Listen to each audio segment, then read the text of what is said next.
No, I'm only willing to debate with VP Sara Duterte. Wow, that's a high.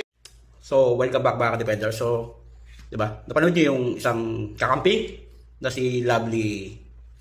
Basta si Lovely, yung nagmamaganda.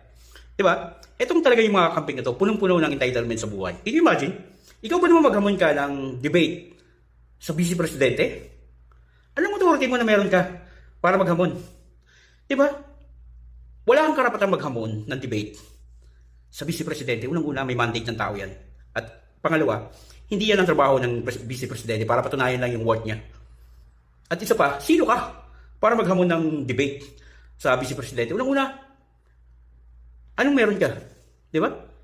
May mandate ka ba ng tao? Di ba? Wala kang mandate ng tao. Kung mayroon mang karapatan na mag-debate sa vice presidente, yung may mandate din ng tao.